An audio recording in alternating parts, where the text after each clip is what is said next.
ಸದನದಲ್ಲಿ ಶವಗಳನ್ನ ಹೂತಿಟ್ಟ ಪ್ರಕರಣಕ್ಕೆ ಸಂಬಂಧಪಟ್ಟಂತೆ ಇವತ್ತು ಸದನದಲ್ಲಿ ಗೃಹ ಸಚಿವರಾಗಿರುವಂತಹ ಡಾಕ್ಟರ್ ಜಿ ಪರಮೇಶ್ವರ್ ಅವರು ಉತ್ತರಿಸಿದ್ರು. ಮತ್ತೊಂದು ಕಡೆ ಈಗ ಮಹೇಶ್ ಶೆಟ್ಟಿ ತಿಮರೋಡಿ ವಿರುದ್ಧ ಕ್ರಮಕ್ಕೆ ಗೃಹ ಸಚಿವರು ಸೂಚನೆ ಕೊಟ್ಟಂತಹ ಹಿನ್ನೆಲೆ ನ್ಯೂಸ್ 18ಗೆ ಮಹೇಶ್ ಶೆಟ್ಟಿ ತಿಮರೋಡಿ ಸ್ಪಷ್ಟನೆ ಕೊಟ್ಟಿದ್ದಾರೆ. ಹಾಗಿದ್ರೆ ಏನ್ ಹೇಳಿದ್ದಾರೆ ಬನ್ನಿ ಕೇಳೋಣ.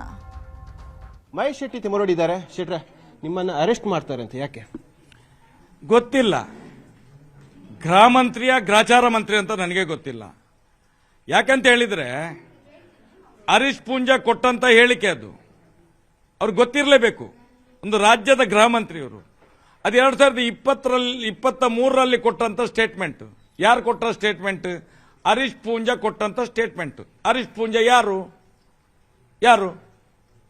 ಈ ತಾಲೂಕಿನ ಶಾಸಕರು. ಅದನ್ನೇ ನಾನು ಪ್ರಶ್ನೆ ಮಾಡಿದ್ದು. ಸಿದ್ದರಾಮಯ್ಯವರೇ, ನೀವು ಮುಖ್ಯಮಂತ್ರಿಗಳು, ನಿಮ್ಮ ಶಾಸಕರು ಈ ರೀತಿಯ ಸ್ಟೇಟ್ಮೆಂಟ್ ಕೊಟ್ಟಿದ್ದಾರೆ. 24 ಮರ್ಡರ್ ಮಾಡಿದ್ದೀರಿ ನೀವು ಅಂತ ಹೇಳಿ ಶಾಸಕರು ಹೇಳಿದ ಮೇಲೆ ನಮಗೂ ಕೂಡ ಡೌಟ್ ಬರ್ತಾ ಇದೆ. ನೀವು ಹಾಗಾದ್ರೆ ಮಾಡಿದ್ದೀರಿ ಅಂತ ಹೇಳಿ.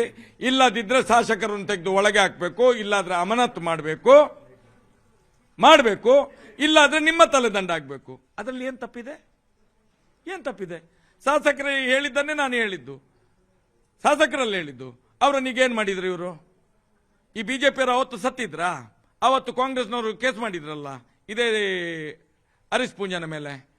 ನಮಿತಾ ಅನ್ನುವಂಥ ಜಿಲ್ಲಾ ಪಂಚಾಯತ್ ಮೆಂಬರ್ ಅವರು ಕೇಸ್ ಮಾಡಿದ್ರಲ್ಲ, ಅದೇನಾಗಿದೆ? ಸತ್ತಿದ್ರೆ ಇವರು ಬಿಜೆಪಿ ಅವರಾಗ ಉತ್ತರ ಕೊಡ್ಬೇಕಲ್ಲ. ಈಗ ಅದೇ ಹರೀಶ್ ಪೂಂಜಾ ಅಲ್ಲೇ ಕೂತಿದ್ದಾರಲ್ಲ ವಿಧಾನಸೌಧದೊಳಗೆ, ಯಾಕೆ ಮಾತಾಡುದಿಲ್ಲ? ಇದು ಮಹೇಶ್ ಶೆಟ್ಟಿ ತಿಮರೋಡಿ ಅವರ ಅಭಿಪ್ರಾಯ. ಕ್ಯಾಮರಾಮನ್ ನಿಖಿಲ್ ಸುವರ್ಣ ಜೊತೆ ಕಿಶನ್ ಶೆಟ್ಟಿ, ನ್ಯೂಸ್ 18 ಮಂಗಳೂರು.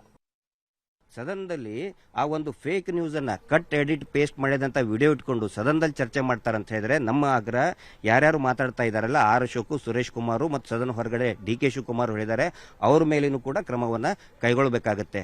ಇವರು ಅರೆಸ್ಟ್ ಮಾಡ್ತೀರಿ, ಮಹೇಶ್ ಶೆಟ್ಟಿ ತಿಮರೋಡಿ ಅವ್ರಿಗೆ ಅರೆಸ್ಟ್ ಮಾಡಿ ಅಂತ ಹೇಳ್ತಾ ಇದಾರಲ್ಲ, ಹಂಗಿದ್ರೆ ಅದಕ್ಕಿಂತ ಮುಂಚೆ ಹರೀಶ್ ಪೂಂಜಾ ಅವ್ರಿಗೆ ಅರೆಸ್ಟ್ ಮಾಡಬೇಕು.